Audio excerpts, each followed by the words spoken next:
Hello, we're always glad to have you join us on platform. Ruth Aguele, welcome. Politics, politics, politics, that's the trend now. And the All Progressives Congress, APC, as the governing party, has continued to prove to Nigerians that they have what it takes to steer the ship of leadership across all frontiers. With the new leadership, new challenges, new policy direction, growing expectations from Nigerians puts the party on the spotlight. I'm sure you're aware the All Progressives Congress party has commenced sale of expression of interest and nomination forms for various elective positions ahead of the party's primaries, and many party loyalists believe that the stage is now set for the APC primaries, with this step taken when the party's new flag bearers will emerge during its primaries. Of course, the expectations from party members is a transparent and hitch-free exercise that will produce the right party flag bearers. What is at stake for the candidates who have indicated interest? How will the National Working Committee ensure a hitch-free primaries with a united front? Now, how will the ruling All Progressives Congress ensure that its candidates of choice will be leaders who will bring integrity to the table? As APC commences sale of forms, well, we're looking at APC leadership, matters arising. That's actually our focus on platform today. And I guess there's no other person than the National Publicity Secretary, APC, Mr. Felix Morka. Thank you once again for coming on platform. Thank you for having me. All right. We have a lot to talk about. Okay, so let's take you through a bit of Mr. Morka's profile. He is the founder and executive director of the Social and Economic Rights Action Center. He is the CEO of Urban Spaces Innovation, DG Property and Investment Limited, and also Morka served as the legal officer for Africa of the Washington, D.C. based International Human Rights Law Group, where he conducted and participated in key projects advancing the rule of law in Malawi, Kenya, and Nigeria. Prior to that, Morka was the legal director of the Civil Liberties Organization. In 1997, he served as chairman of the United Nations Expert Committee that drafted the International Human Rights Guidelines on Development-Based Involuntary Displacements. Subsequently, he led the Geneva-based Center on Housing Rights and Evictions, fact-finder mission to Zimbabwe that examined the country's controversial land redistribution policy. Morka has served as a member of an expert group appointed by the United Nations High Commissioner for Human Rights and the director of UNAIDS. Morka was the first Martin Ennals Fellow of the European Human Rights Foundation and a Reginald Lewis Fellow of the Harvard Human Rights Program. He is the author of several publications. He is the former senior special assistant to the Deputy President of the Senate on legal and constitutional matters. He has presented testimonies before the United States Congress and the Senate of the State of New Jersey, and meets regularly with policymakers to raise human rights and urban development concerns. Morka holds a Master's of Law degree from the Harvard Law School. I always see your profile is very impressive. Thank you. Thank you very much. All right. We have a panelist, of course, sitting here with us on the platform. That is Salihu Gwanara, political correspondent here in NTA. Salihu, always nice to have you here. Thank you for having me. All right. So, Mr. Morka, a lot of issues we see playing out with our Progressives Congress. Not too long, they had their 11th National Executive Committee meeting, and just a few days now, the sale of forms have begun. Talk to us. Yes, thank you for having me. Yes, it was just last week, I think about a week today, a week yesterday, that we had the meeting of our National Executive Committee. That meeting was convened to do two things. One was to consider a motion that was brought before it, in which the National Working Committee of the party was asking for NEC to cede some of its authority to the NWC for a specific period of time of 90 days. To enable the NWC use NEC's authority to administer the party and its activities regarding primaries, which is upon us. The second was for NEC to consider and approve the schedule of activities that we've lined up for our primaries. So those were the two, reasons, the meeting was convened. And on those 2 points, NEC, in fact, did consider and granted some of its powers to the NWC. And also approved, the schedule of work for the primaries, which is why we've just, started the sale of forms. Of course, the sale of forms is, about the beginning of that process of primaries. Okay, I know Sally who wants to come in here, but you talked about schedule, timetable for the activities lined up for the APC. You want to break that down for us? Well, yes. Essentially, we have issued a notice to state chapters of, our primaries.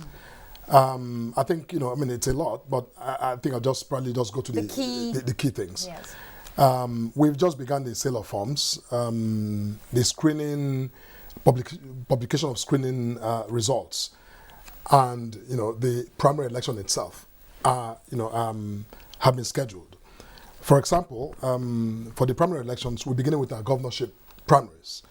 That is scheduled to hold on Wednesday, the 18th of May, 2022. Which will be followed closely by the State House of Assembly primaries, scheduled to hold on Friday, the 20th of May. And then our House of Representative primaries, scheduled to hold on Sunday, 22nd of May. And then our senatorial primaries, we hold on Tuesday, 24th of May, 2022. And then, of course, our national special convention, or the presidential convention, is scheduled to hold between May the 30th and the 1st of June, 2022. Those are the key, activities in the program. Of course, in between there are other things, the screening activities and events, and all of that have been assigned specific dates for them to commence and be concluded as well. Okay. It's okay. Now, yes, talking about the outcome of the NEC meeting. It's more than a week now that the NWC has combined its own powers and that of NEC. Can you update your members how much of the powers you have exercised so far? Talking about both the powers as NWC members and powers of NEC. Well, the NWC is a major organ of the party, but you have the National Executive Committee, the NEC of the party, which also is assigned certain, authority constitutionally. What happened here was that, during the primary period, the NWC may, by the provisions of the Constitution, may convene meetings every day, for example. There's really no notice required to convene the NWC meeting, whereas NEC is different. There are statutory periods of notice that are required to be given. In some cases, you may call a NEC meeting with a 3-day notice in an emergency, in an extreme circumstance where you need NEC to meet. You may do so, but typically NEC meetings are called with 7 days notice and sometimes with 21 days notice, depending on the subject of that. Now, the party decided that during the period of primaries, where rapid decisions need to be made, that it was impracticable to have NEC with its statutory notice requirements actually manage some of those functions by itself. Because sometimes, because of the nature of primaries and the urgency of the process, we didn't think we would have the luxury of time to give 7 days notice, for example, when decisions had to be made, and made now, or even 21 days notice to be made. So because of the time elements, the party decided, both the NWC and, the NEC leadership as well, to vest some of these powers to the NWC for a limited period of time, so that, the process can be seamless, can be, can go as quickly as we need it to go during this very, hot period. Okay, within this period, can you just tell us some of the decisions the NWC has taken, exercising the powers of well, both NEC? in this respect, it's again not as practicable to discuss specific things that NWC has done. What is there is NEC has oversight responsibility, for instance, over the process. There's some, levels of approval that may be required by NEC. But, some of those powers, I can't tell you now A or B have been exercised by the NWC. But the idea is that when it becomes necessary, the NWC will invoke, is able, given the delegation of authority to it, to invoke some of those powers to deal with those issues. I don't think we have yet, gotten there, because already the schedule we are implementing right now was approved by NEC itself. So now, at the meeting last week. It shows now that you are at the level of implementing the major decisions taken at the last NEC. By NEC, That's correct. interesting. Yes. And I'm sure members of the APC are eager to see what this National Working Committee will bring to the table. And at part of the fallout of the NEC meeting, members of the APC were advised, to uphold exemplary behaviors. And I quote the chairman as saying part of the party's intrinsic problem is the crisis fueled by ego. And the president also went further to warn against, the tendency of cliques. You know what I mean? Yes. Okay. Yes. APC is the ruling party. It's not just the ruling party, it's the largest party in Africa. And with the kind of, membership we have, membership base, of well over 45 million members, of course, you will expect, that you have all kinds of people. 45 million people is a lot of people, Yes. Gathered in one place in one membership of a political party. Party politics by its nature is contentious sometimes. People have interests, very interest-driven. Yes, and we're going to see more of that play out. Absolutely. So managing those interests and balancing them, but also keeping in mind that the party and its own interest and the need for the party to do the greater good to everyone. Yes. Sometimes that need trumps individual preferences and pursuits and aspirations. But that whole balancing of individual interests and the general interest of the party sometimes can produce friction, because sometimes it requires for some interest to be put down in order for a greater good to be served. Yes. And but it's a tension that is creative, depending on how it's managed. And I think that what Mr. Chairman was referring to, and what I think the President also alluded to in his remarks, whether it's important for all of us to be conscious of these needs of both the individual members and the party, and for everyone to rise up to be attentive to the need to be respectful of one another, to understand that there are limits, Yes. especially imposed by the constitution of the party, and that it's important for due process to be allowed to pervade every aspect and every decision that is made by the party. So that is the message from the leaders you referred to, our national chairman and Mr. President, because we understand that times right now are not easy. We're in such a place. We just finished a convention, that was forecasted to be, to probably come down with a lot of tensions and friction. That didn't happen. So now we've set quite a high standard for ourselves. So our primaries, we're hoping, and that's what they also were urging, that we should ensure that our primaries are conducted with the very best, standards of both ethics, professionalism, but also respect for the rule of law and due process, in the party. Okay, another major issue discussed is the issue of litigation. How far have your party members obeyed the President's directive in this regard? He urged members who took the party or party members to court to withdraw their cases. Yes, well, that's work in progress. Again, citizens who become members of any political party have rights under the Constitution, and sometimes those rights require litigation to adjudicate whatever issues that they decide to place before the courts. So the right of citizens to go to court, even APPC members to go to court, is one that the party recognizes. But again, we I think our constitution, and I think that's what Mr. President was also saying, that we should sometimes explore the fullest of the opportunity afforded by the internal dispute resolution mechanisms, rather than just rush out to court as a matter of first instance, because the party constitution provides ample opportunity for discussing grievances and resolving them amicably,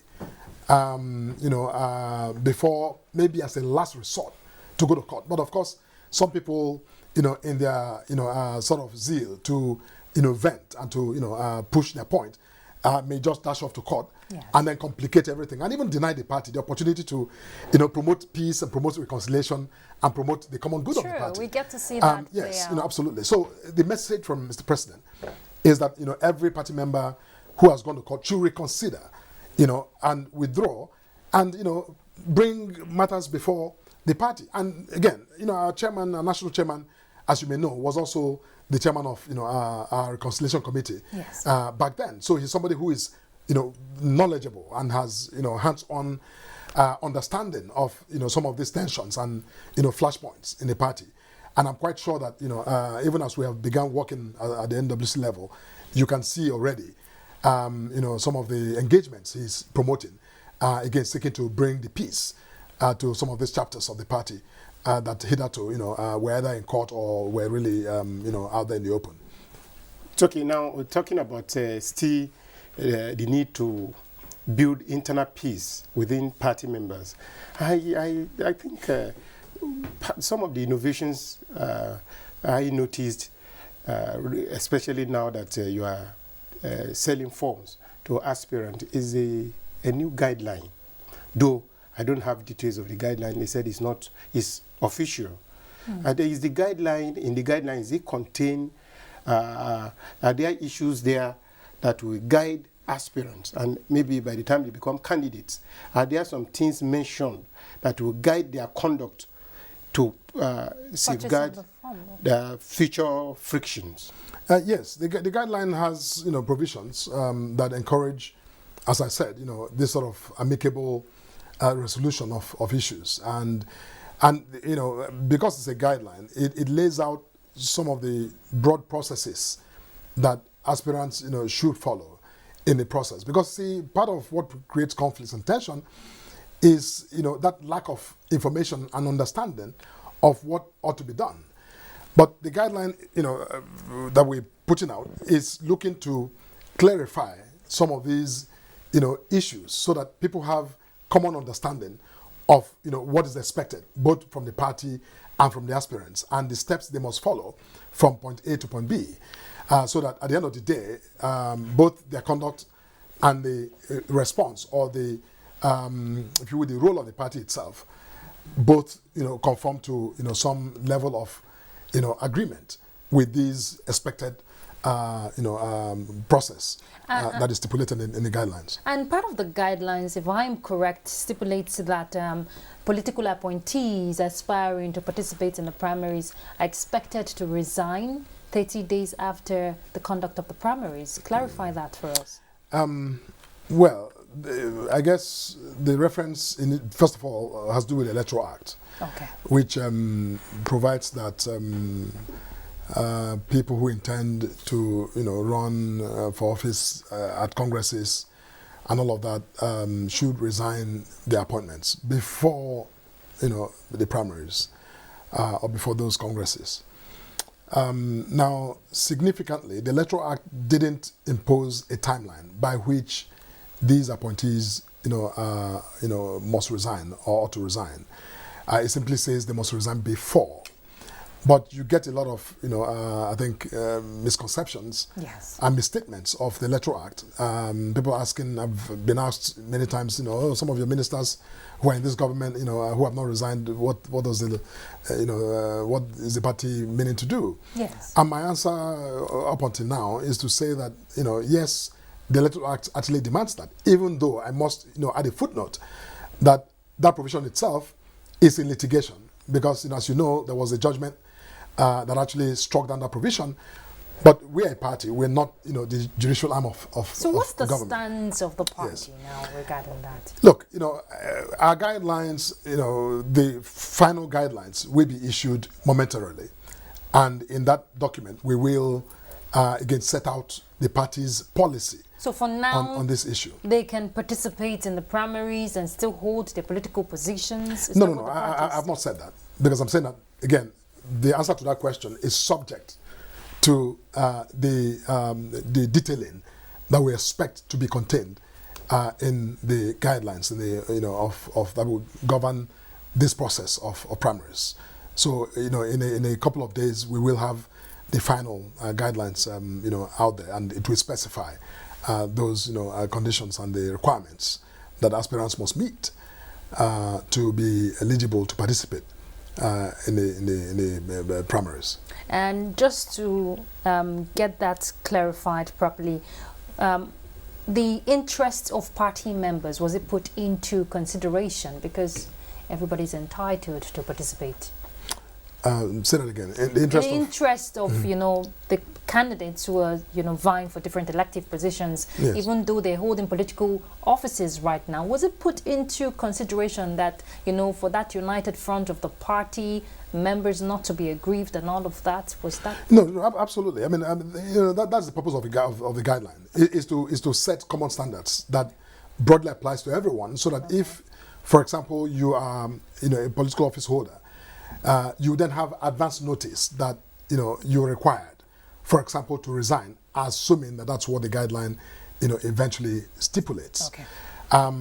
So that those who are not in that office also will be aware that others who are running are either with them or against them, have certain qualifications, yes, to meet.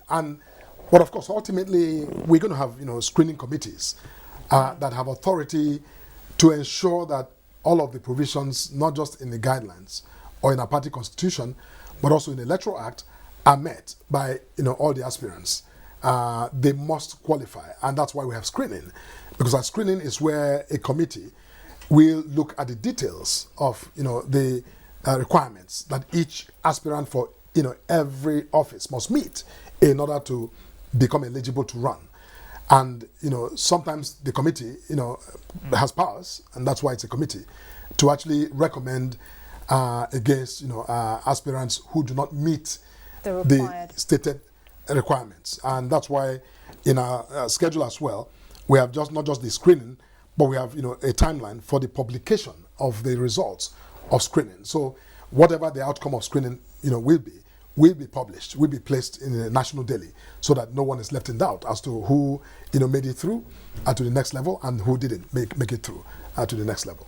Okay, Gwanara? It's okay. I think it's time we discuss about sale of forms. Yes, and the issues. It's become a favorite topic. Yes, that's what is trending now.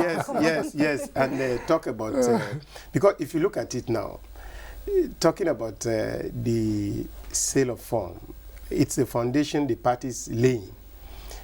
When you're talking about campaign expenses, I know as a stakeholder, you have the opinion that Nigeria as a country, democratically, we are not there yet.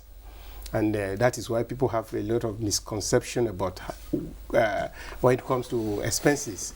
But now, with what we are witnessing now, form going to as high as 100 million naira, I think many stakeholders are worried that is APC not laying a foundation for higher campaign expenses? Because if you're buying the form and you have the that money, amount, yes, then how it much shows are that, you going yes, to put in for campaign? Not even campaign before, but campaign in all the stages, primaries, before even the main campaign.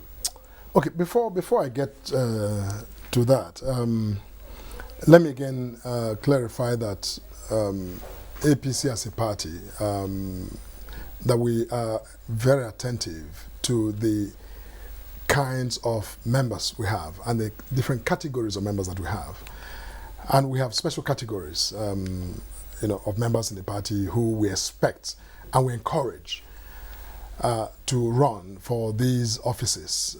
First category is women. We deliberately and consciously made a decision to encourage our women to run across the board, from the House of Assembly to the presidency, which is why in formulating our policy around form, we decided that women will get expression of interest forms, at the stated amount. So they will purchase the expression of interest forms for the amounts that are indicated for each of the positions. Okay. But the nomination forms, which is the higher amount, will be free. to give you an example, for that of presidency, expression of interest is 30 million. Okay. Whereas the nomination form is 70 million. So women, for example, are required to pay only the 30 million. Okay. And they get the form, of the 70 million naira value for free. That's fair. As an incentive. Correct. Now, for our youth, by the way, no, before I come to the youths, for people living with disabilities, they too, just like we announced for women, we also announced for our members who are living with any kind of disability.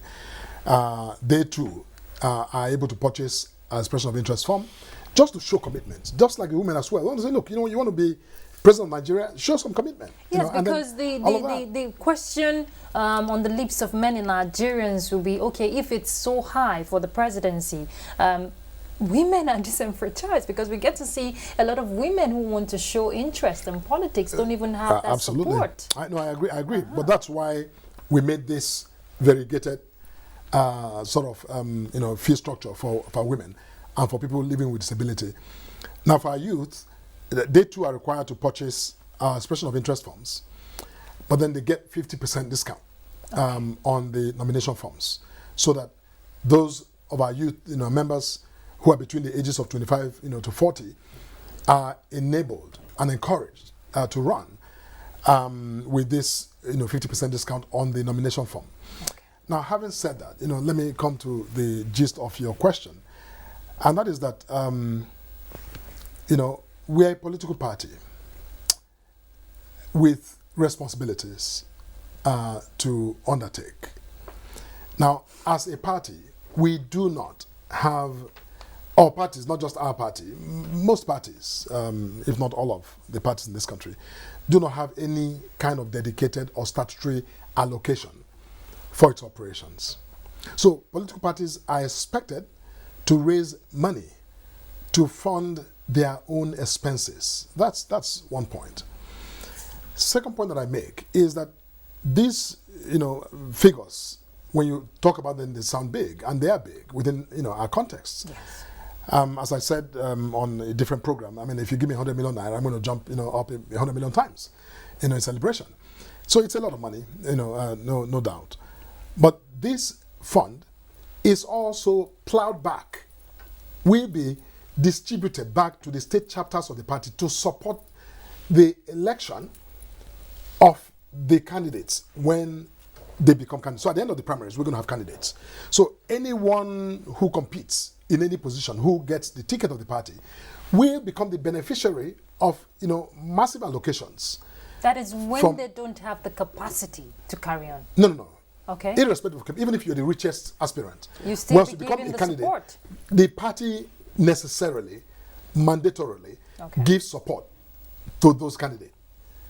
So a lot of this money is accumulated and, spent during the election to finance things like paying party agents and, all of the massive logistics that are required. For instance, we talked about screening. Yes. Committees are coming out of Abuja and out of, sometimes, in the states, to all of the 36 states of this country. They're going to be flying around to do these assignments. And when they go, they'll be accommodated. All of that. So these are expenses that the party, incur.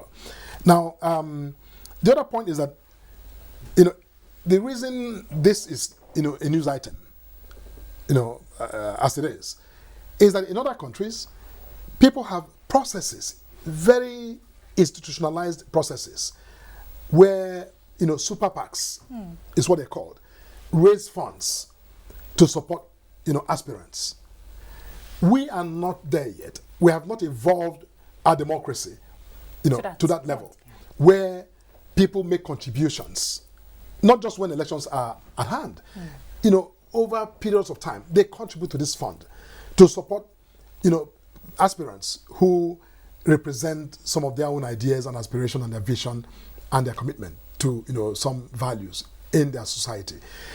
Now, we don't have that. If we had that, it would be different because, however poor you may be, you can then take advantage of some of these contributions in those kinds of, facility. But, beyond that,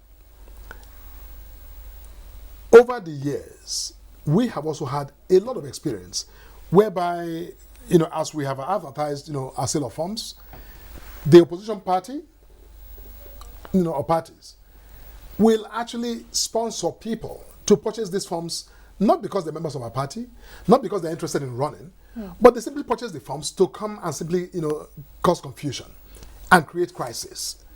And at the very first, bell, they are in court to hold us down and ensure that we don't make any progress. So, of course, now, with these amounts, we're also saying, look, what?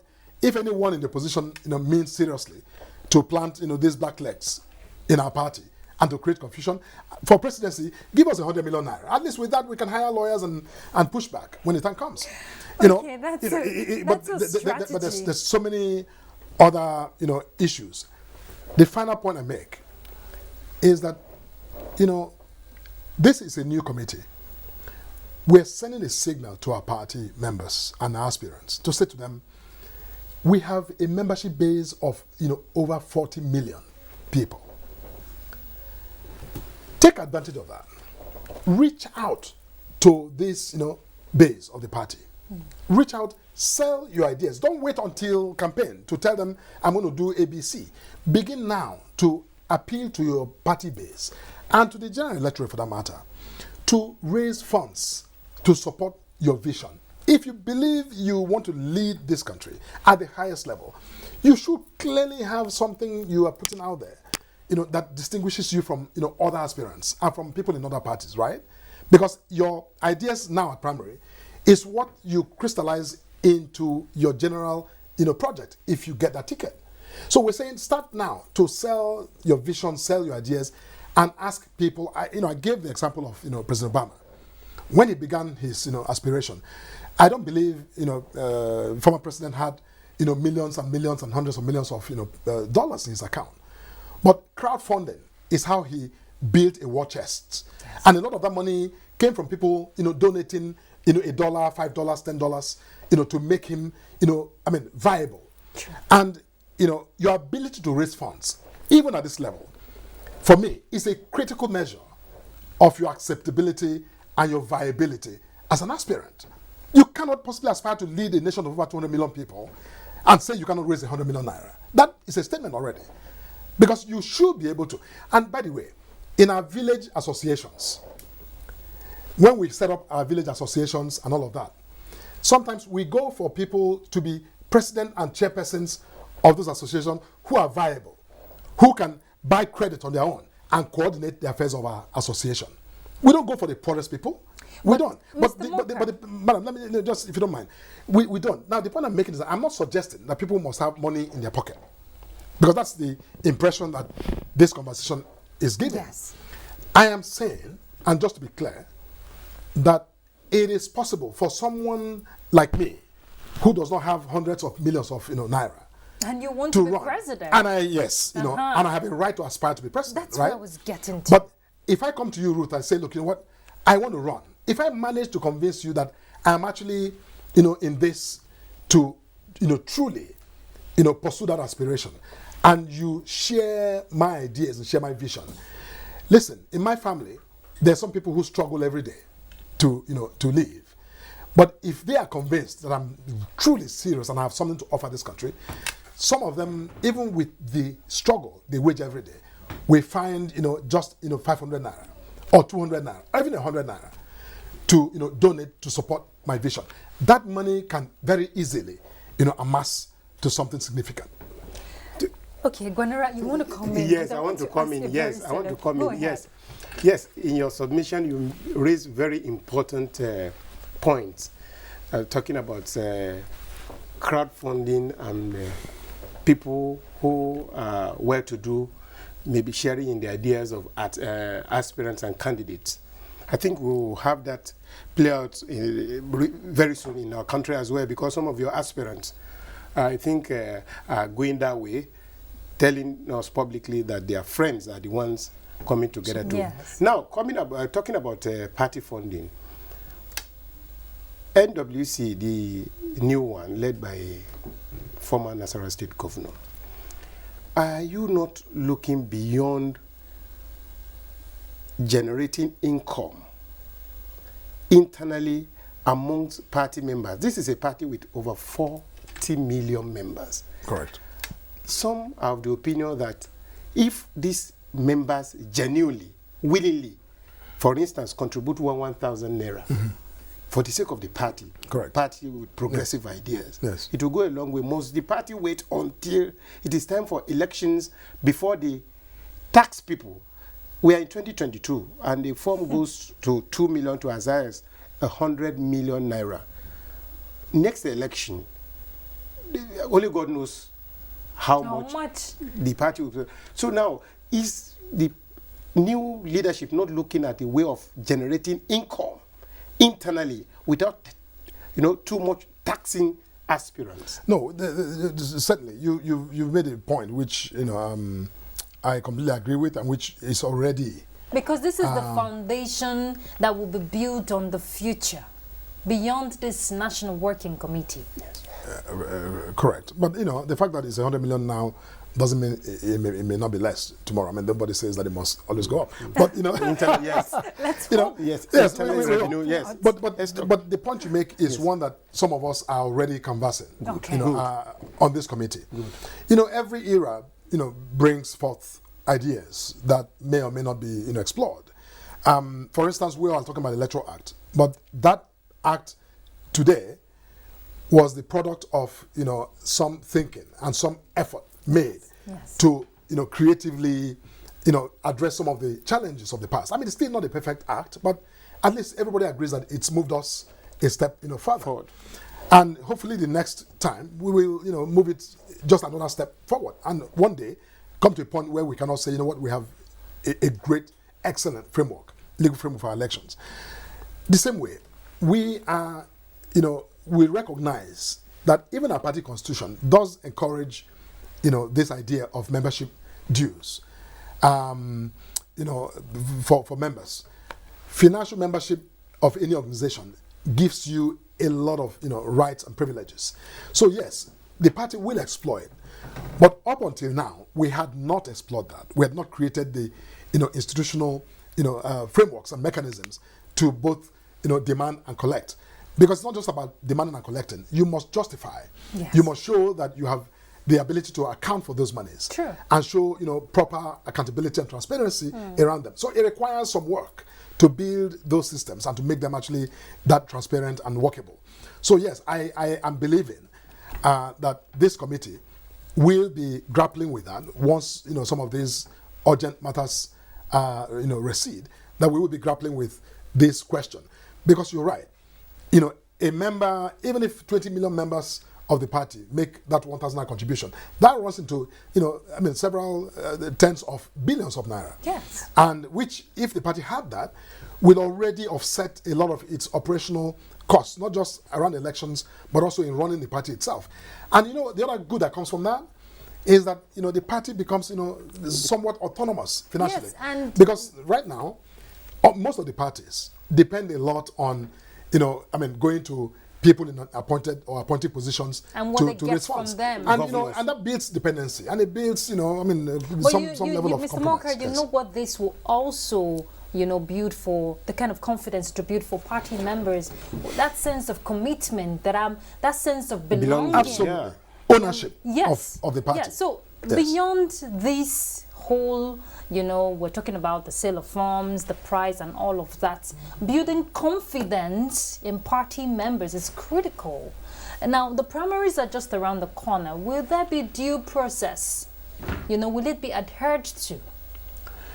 Now, you started this show with reference to the admonitions and advice from Mr. President he's the leader of the party and the head of government, and he's really given a lot of push for the party to follow due process and to give everyone a fair shot at the tickets of the party, and allow for the electorate of the party to determine who flies the party flags, yes. For all of these positions.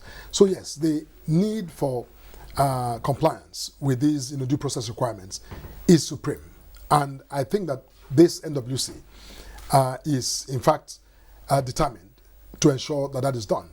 So for example, you can see that a lot of the activities and the programs around primaries are being publicized as best as possible. Some of them we've come to NTA Prime Time to advertise some of those provisions so that everyone gets access to information. Sometimes the confidence you talk about has to do with information. When people don't have access to information, they begin to speculate, yes. and they make mistakes, and then they blame the party or blame somebody else, as though somebody is really out to undo them.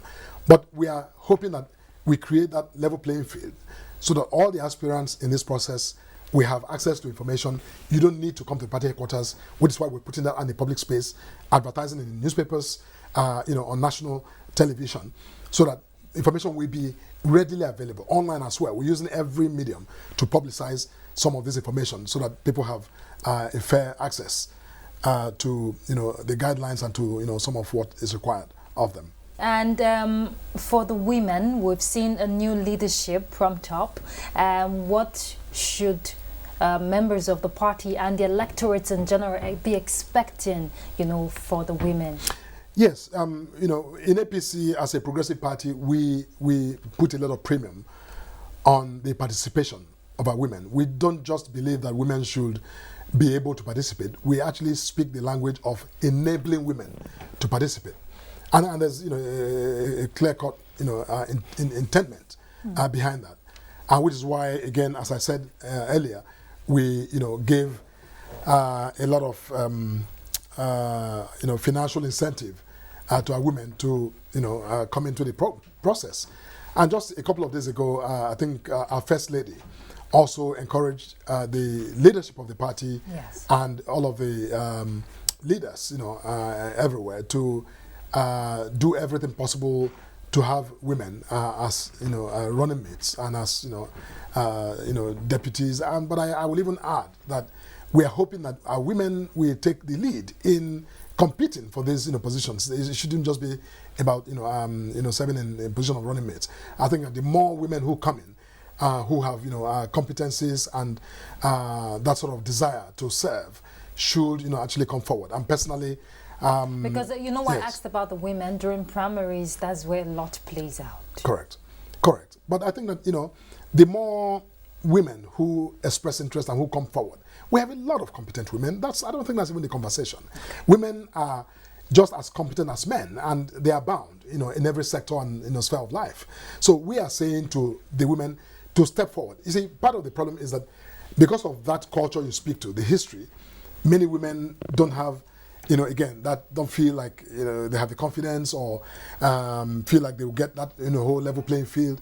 But we are saying that our women should step out, and I'm using this moment to encourage our women wherever they are. If you think you have a role to play, step forward, and hopefully get a fair chance at actually serving your state or your country, as the case may be. Yes, I think beyond this clarion call to our great women, some stakeholders are of the opinion that the parties and APC as the governing party can set agenda for others, can set the pace for others to follow by at least picking women as deputies for some of these important elective positions. I don't know if you are considering that as well. Yes, there are two ways to achieve that. I mean, I am a veteran human rights lawyer, so I am probably one of the best advocates for women's human rights. But there are a couple of ways to go about that. First is that every woman who is competent should be afforded that level playing field to compete with men and excel. But sometimes you also use policy deliberately to engineer the emergence of women. But keep in mind, as you do that, there's always the need to be fair and to be equitable. Because, if you do an open, run election and, Peter wins the majority of the votes, the question is, is it fair in the scheme of things to say to, Janet, who came second in an open, transparent run, to actually take the ticket because you want to privilege women? Now, sometimes you don't assert a right and create a conundrum of conflict. But the point here is that when it comes to certain decisions, the party is has its antennas up, and will make decisions that actually benefit women, that give women the privilege. That is of very opportunity important, Mr. Morka, because Yes. most times you get to see women don't have that capacity, that backup. That is where they're lagging, especially when it comes to funding what they want to go for. So if the men in the party have the, have what it takes to render that support, that's what the women are asking for. Like we are seeing in Kaduna, Ogun, they have deputy governors as women. Yes. See, pull them up. That's what they're asking for. The deputy positions, the First Lady spoke eloquently on this point, and I think that message, resonated with a lot of people that I have talked to about it. Now, there are opportunities to pull women up outside of the competitive process. I was only saying that in the competitive process, the need for fairness is key. But in every position where the party has the opportunity, especially because sometimes people who run as running mates are simply chosen, they're selected, they're not necessarily products of a competitive process. So yes, the point that the First Lady makes, and which we agree with, and which I think the party is very attentive to, is that all of those systems where opportunity is given, that yes, the party is determined to give as many women the opportunity to actually emerge in those positions. Yes. I want to ask this, though you are not the National Organizing Secretary, but I just want, as the spokesperson of the party, your impression about this sale of form so far. What is your impression about it? People showing up, turning up? Yes, the process is off to a great start. Anyone who was around the Secretariat today will testify that we had just the place was a lot of feet everywhere. People coming in to pick up forms for all of the different positions. We've had people who are interested in running for the office of president. Quite a number of governorship aspirants, Senate, all of the positions. The turnout today was impressive, given that it was the first major day of sale of forms.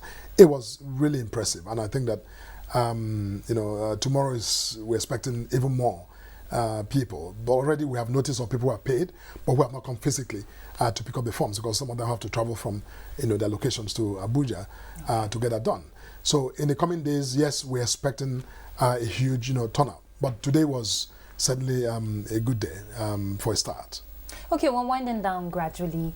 The new National Working Committee will be tested, beyond the 2023 general elections. Your kind of leadership, what you bring on the table, will Nigerians expect, leaders of integrity, leaders who will represent them well, because it will start from the primaries.